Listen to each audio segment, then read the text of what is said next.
மாணவர்கள் அனைவருக்கும் வணக்கத்தை தெரிவித்துக் கொள்கின்றேன். சென்ற வகுப்பில் யுகத்தின் பாடலின் சிறப்பை பற்றி கண்டோம். இன்று நாம் நன்னூல் பாயிரம் என்ற பாடலின் சிறப்பை பற்றி காணலாம். நூலை புரிந்து கொள்ளவும் அதன் சிறப்பை உணர்ந்து விருப்பத்துடன் கற்கவும் பாயிரம் உதவுகிறது. தமிழின் முதல் இலக்கண நூலான தொல்காப்பியத்தில் இத்தகைய அமைப்பினை காணலாம். தொல்காப்பியத்தையும் அதன் உரைகளையும் பின்பற்றி எழுதப்பட்ட நூலான நன்னூலில் பொதுப்பாயிரம், சிறப்பு பாயிரம் ஆகியன குறித்து விளக்கப்பட்டுள்ளது. அவற்றுள் 7 நூற்பாக்களை நம் பாடப்பகுதியில் பார்ப்போம். இந்நூலை இயற்றியவர் பவணந்தி முனிவர். நன்னூல் தொல்காப்பியத்தை முதல் நூலாக கொண்ட வழிநூலாகும். 13ஆம் நூற்றாண்டில் பவணந்தி முனிவரால் எழுதப்பட்ட தமிழ் இலக்கண நூலாகும். இந்நூல் எழுத்ததிகாரம், சொல்லதிகாரம் என 2 அதிகாரங்களாக பகுக்கப்பட்டுள்ளது.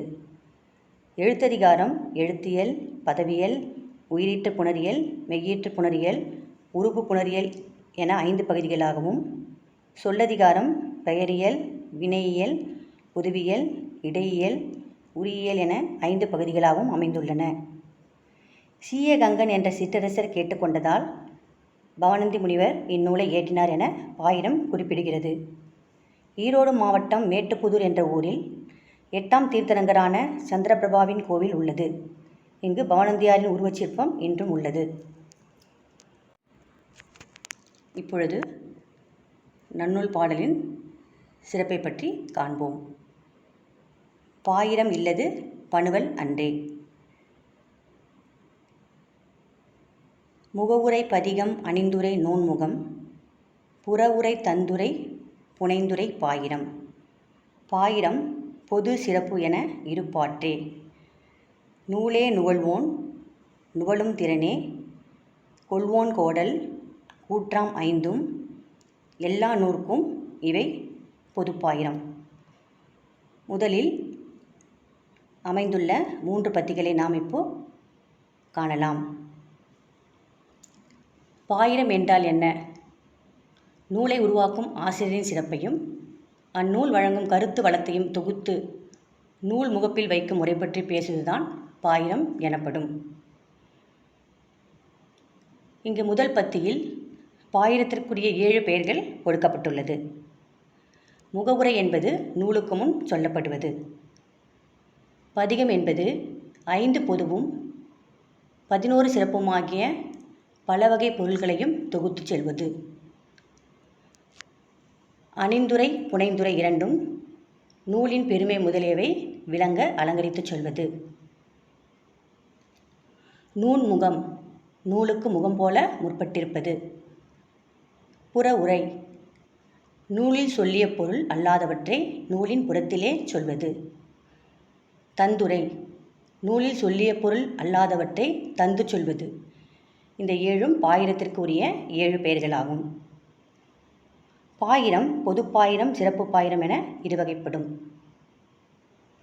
பொதுப்பாயிரம் என்றால் என்ன என்பதை பற்றி காணலாம். நூலின் இயல்பு, ஆசிரியர் இயல்பு, கற்பிக்கும் முறை, மாணவர் இயல்பு, கற்கும் முறை என்னும் 5ஐயும் கூறுவதுதான் பொதுப்பாயிரம் எனப்படும். அடுத்து 4வது மற்றும் 5வது பாடலை பற்றி காண்போம். இவை இரண்டும் மனப்பாட பகுதியாகும். மாணவர்கள் இதனை நன்றாக கவனித்து படிக்க வேண்டும். ஆக்கியோன் பெயரே வழியே எல்லை, நூற்பெயர் யாப்பே நுதலிய பொருளே, கேட்போர் பயனோடு என் பொருளும், வாய்ப்பக் காட்டல் பாயிரத்து இயல்பே. காலம் கலனே காரணம் என்று இம்மூவகை ஏற்றி மொழினரும் உளரே. இந்த 5வது பாடலில் சிறப்பு பாயிரத்தின் இலக்கணம் சொல்லப்படுகின்றது. நூலாசிரியர் பெயர், நூல் பின்பற்றிய வழி, நூல் வழங்கப்படுகின்ற நிலப்பரப்பு, நூலின் பெயர், தொகை, வகை, விதி என்பவற்றுள் இன்னதில் ஏற்றப்பட்டது என்னும் யாப்பு, நூலில் குறிப்பிடப்படும் கருத்து, நூலை கேட்போர் அதாவது மாணவர்கள், நூலை கற்பதனால் பெறுகின்ற பயன் ஆகிய இந்த 8 செய்திகளையும் செம்மையாக தெரிவிப்பது சிறப்பு பாயிரமாகும். இப்பாடல் நூற்பா வகையை சார்ந்தது. அடுத்து 5வது பாடலில் இந்நூல் ஏற்றப்பட்ட காலம், அது அரங்கேற்றப்பட்ட அவைக்களம், அது ஏற்றப்பட்டதற்கான காரணம் என்னும் இம்மூன்றையும் மேலே சொல்லப்பட்டுள்ள 8 செய்திகளுடன் சேர்த்து பொருள் கொள்ள வேண்டும். இப்பாடலும் நூற்பா வகையை சார்ந்தது. 6வது மற்றும் 7வது பகுதிகளை பற்றி காண்போம். 1000 முகத்தான் அகன்றது ஆயினும் பாயிரம் இல்லது பணுவல் அன்றே. மாடக்கு சித்திரமும் மாநகர்க்கு கோபுரமும் ஆடமைத்தோள் நல்லார்க்கு அணியும் போல் நாடிமுன் ஐதுரையா நின்ற அணிந்துரையை எண்ணூர்க்கும் பெய்துரையா வைத்தார் பெரிது. இதில் 1000 முகத்தை பெற்றது போன்று பல்வேறு துறை செய்திகளை விரிவாக கூறினாலும் பாயிரம் இல்லையேல் அது சிறந்த நூலாக மதிக்கப்படாது என்று சொல்லப்படுகிறது. எப்படி மாடங்களுக்கு ஓவியங்களும் பெரிய நகரங்களுக்கு கோபுரங்களும் அழகிய தோள்களை கொண்ட மகளிருக்கு அணிகலன்களும் அழகை தருகின்றதோ, அதைப்போல எல்லா வகை நூல்களுக்கும் முன்னர் அழகு தருவதாக அணிந்துரையை புலவர்கள் பெருமையுடன் இந்நூலில் சேர்த்து வைத்தனர். அடுத்து இப்பாடலில் அமைந்த இலக்கண குறிப்புகளை பற்றி காணலாம். மாநகர் உரிச்சொல் தொடர். சால மா தவ நனி என்று முடிந்தால் அது உரிச்சொல் தொடர். காட்டல் கோடல் தொழில் பெயர்கள். அல் தல் என்னும் வீதிகளை பெற்று வருவது தொழில் பெயர். கேட்போர் வினையால் அணையும் பெயர். அர் ஆர் ஒர் ஓர் அன் ஆன் அந்த வீதிகளை பெற்று முடிந்தால் அது வினையால் அணையும் பெயர். ஐந்தும் முற்றுமை. இச்சொல்லின் இட்டில் என்று முடிவதால் இது முற்றுமை. அடுத்து பகுபத உறுப்பிலக்கணம். வைத்தார். வை கூட்டல் இத்து கூட்டல் இத்து கூட்டல் ஆர்.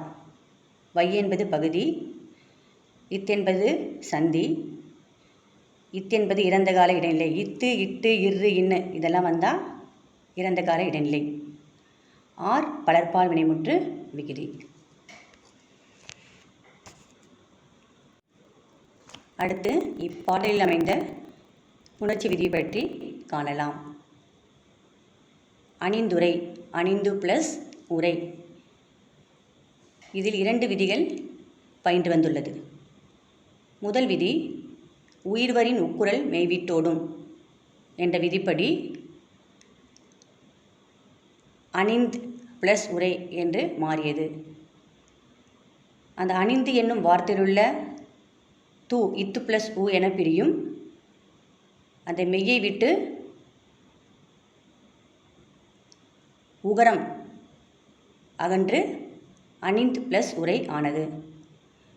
அடுத்து உடல் மேல் உயிர் வந்து ஒன்றுவது இயல்பே என்னும் விதிப்படி நிலைமொழி ஈட்டிலுள்ள இத் வருமொழி முதலிலுள்ள உ இரண்டும் சேர்ந்து தூ என மாறி அணிந்துரை என உணர்ந்தது.